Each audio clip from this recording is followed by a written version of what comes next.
ADTV vous propose le nom commun de l'espace qui montre toute votre activité, sans filtre, sans jugement, simplement la vie capturée en réalité. Les silences font du bruit quand les images prennent la nuit. Chaque détail devient message, chaque moment laisse une image commun de l'espace qui montre toute votre activité, sans filtre, sans jugement, simplement la vie capturée en réalité. Les silences font... Bonjour mesdames et messieurs, chers administrateurs, chers parents, chers collègues, chers élèves. Je vous prie de bien vouloir vous lever pour l'exécution de l'hymne national et de l'hymne de l'ITR. Et notre le langue lui s'achève, un grand bonheur a surgi. Chantons tous avec ivresse le chant de la liberté. Congolais debout fièrement partout, proclamons l'union de notre nation. Oublions ce qui nous divise, soyons plus unis que jamais. Vivons pour notre devise, unité, travail, progrès. Vivons pour notre devise, unité, travail, progrès. Des forêts jusqu'à la savane, des savanes jusqu'à la mer, un seul peuple, une seule âme, un seul cœur ardent et fier. Tous, tant que nous sommes, pour notre vieux pays noir, Congolais debout fièrement partout, proclamant l'union de notre nation. Oublions ce qui nous divise, soyons plus unis que jamais. Vivons pour notre devise, unité, travail, progrès. Vivons pour notre devise, unité, travail, progrès. Et si nous faut mourir ensemble, qu'importe, plus que nos enfants, partout pour rendir comme, en triomphant, combattant, et dans le moindre village, chacun sous notre couleur, Congolais debout fièrement partout, proclamant l'union de notre nation. Oublions ce qui nous divise, soyons plus unis que jamais. Vivons pour notre devise, unité, travail, progrès. Vivons pour notre devise, unité, travail, progrès.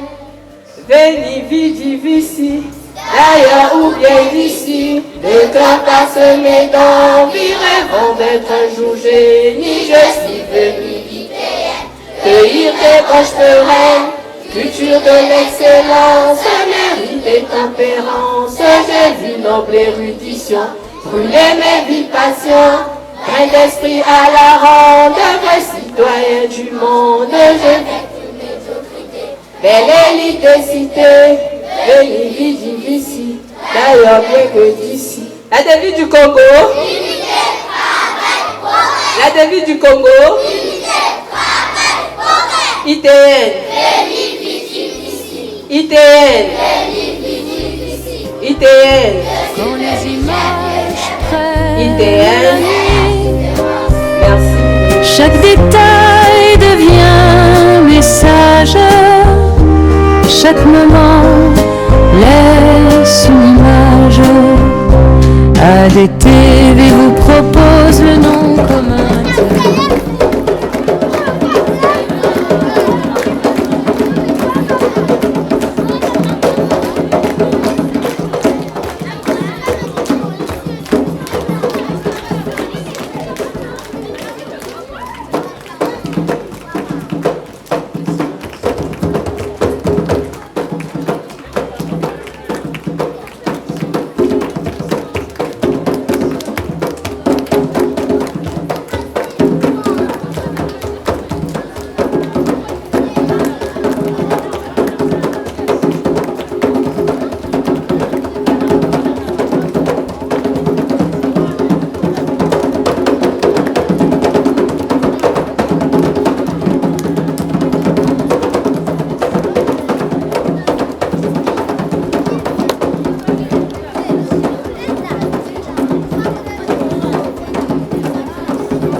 Les silences font du bruit quand les images prennent la nuit.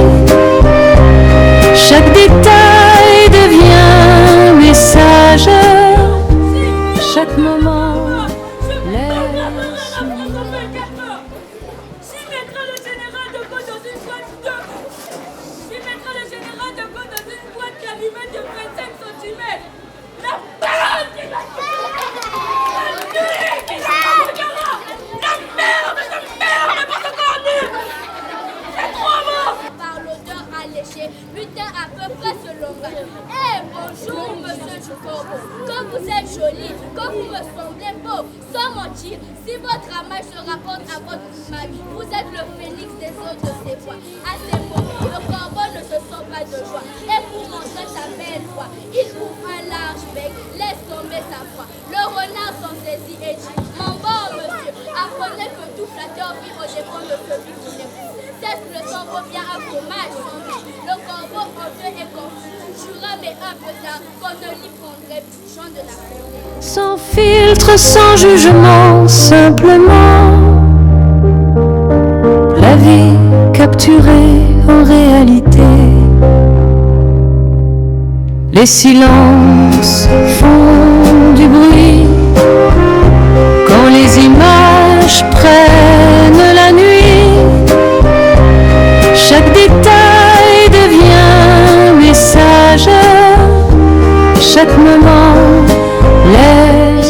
beaucoup révisé mes leçons du matin, la journée. Je partais au cours, j'ai beaucoup lu, beaucoup travaillé. À la fin, j'ai eu mes résultats.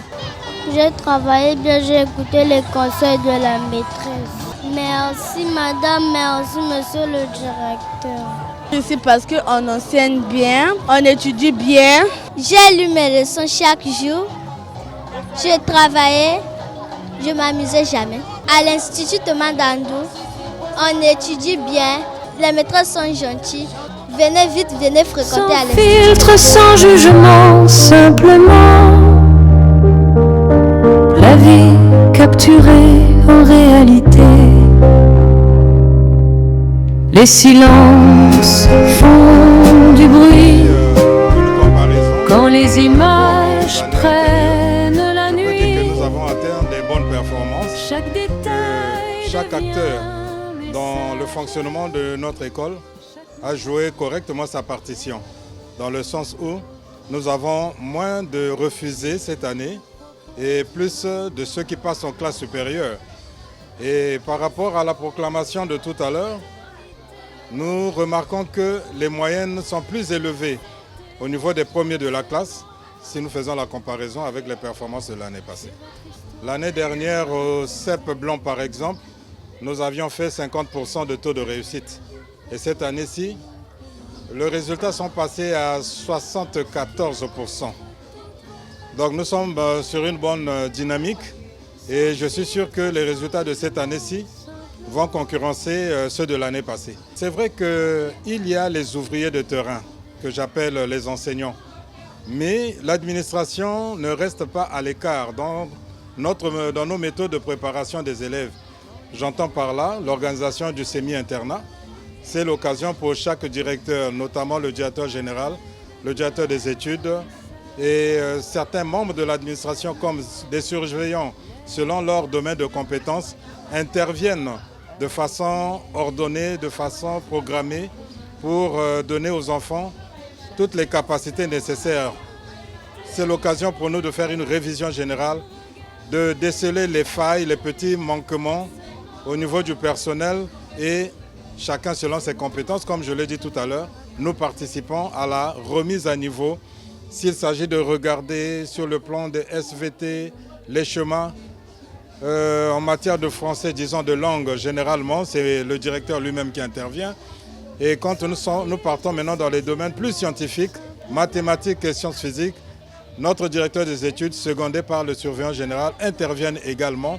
Et nous pouvons dire que, tel que nous avons soutenu, conduit les enfants jusque dans la salle d'examen, mais pour se rassurer que les enfants vont passer l'examen dans les meilleures conditions, nous sommes rassurés que ces enfants-là vont nous faire aussi des résultats aussi intéressants que l'année dernière.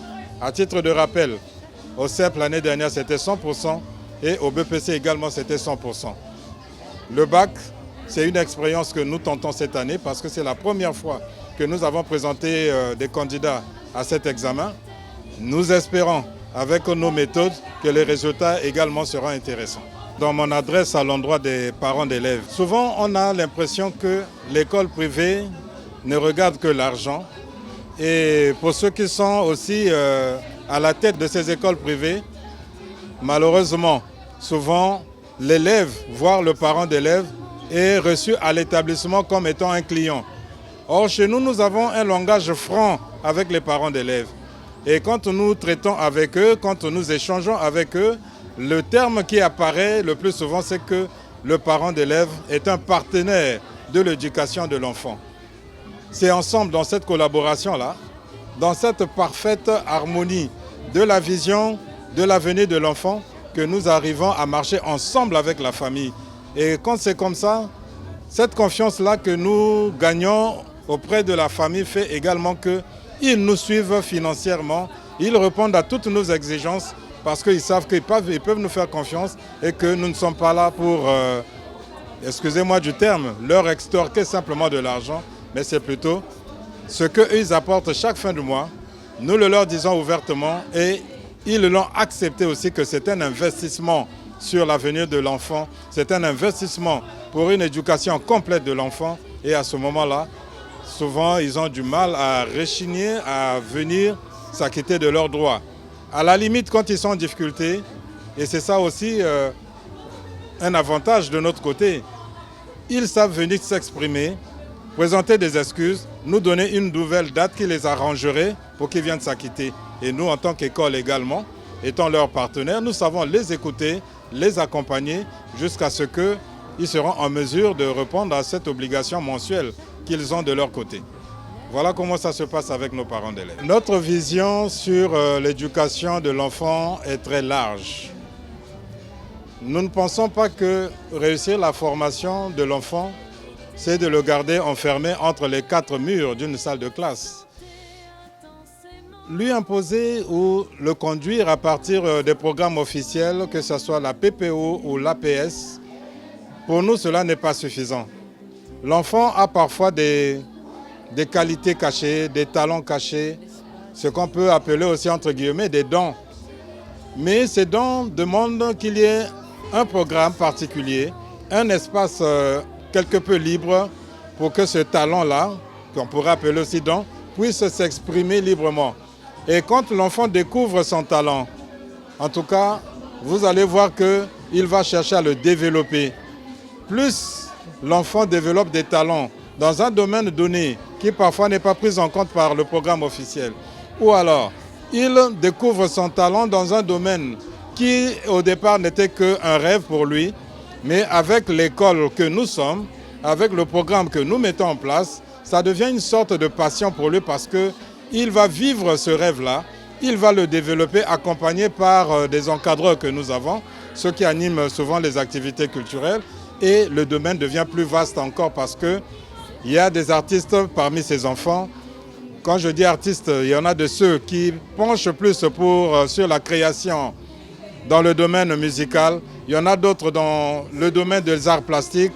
D'autres encore se découvrent un talent dans le bricolage. J'entends par là le perlage par exemple. Fabrication des objets avec des perles. Il y en a de ceux qui nous ont produit des napperons, donc c'est éventuellement des futurs couturiers. Le champ d'activité dans le cadre culturel chez nous est tellement vaste que nous nous disons que ces enfants-là, une fois arrêtés ou terminés leurs études, avec leur diplôme, avec tout le savoir qu'ils ont acquis en classe, seront capables aussi de valoriser ce qu'ils ont comme talent et qui deviendra un atout majeur pour eux à l'avenir parce que la formation scolaire ne suffit pas toujours.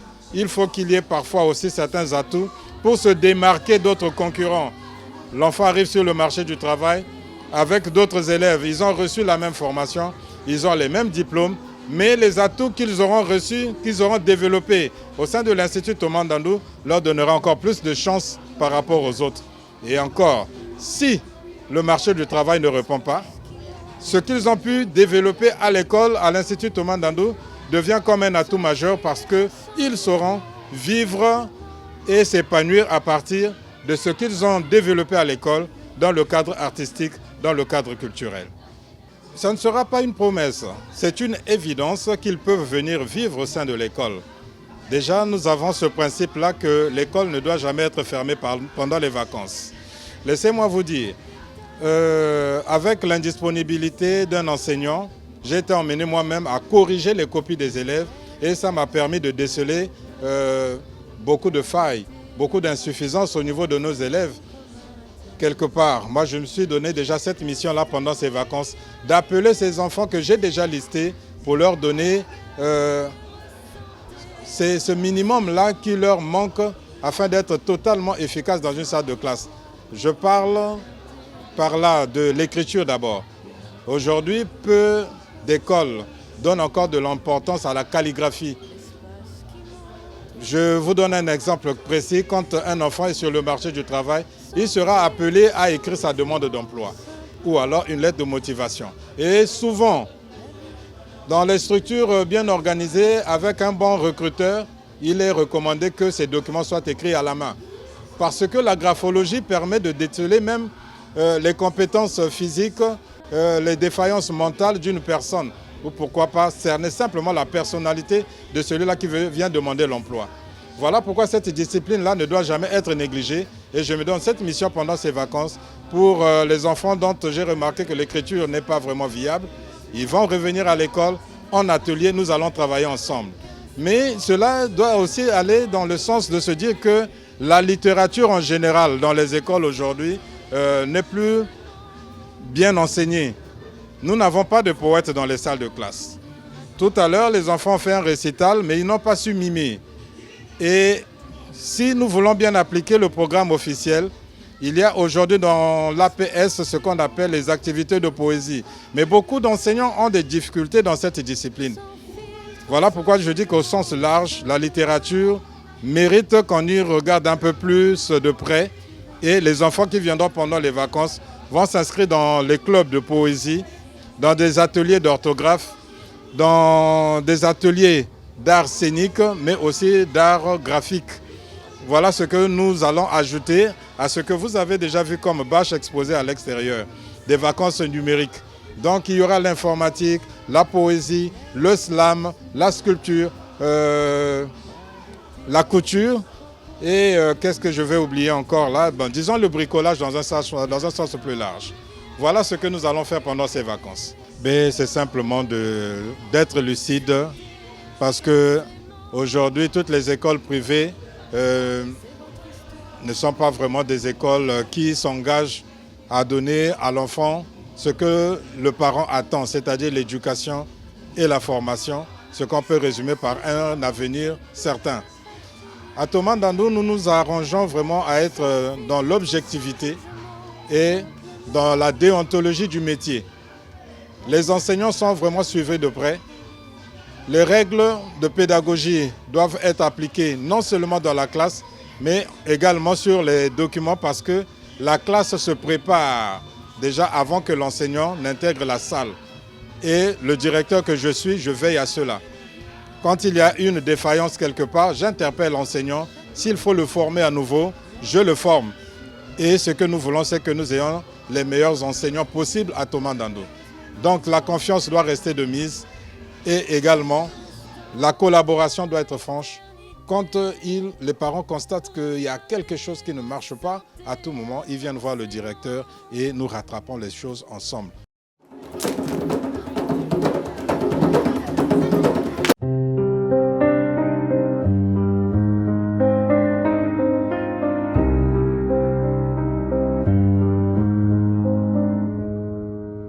RDTV vous propose le nom commun de l'espace qui montre toute votre activité, sans filtre, sans jugement, simplement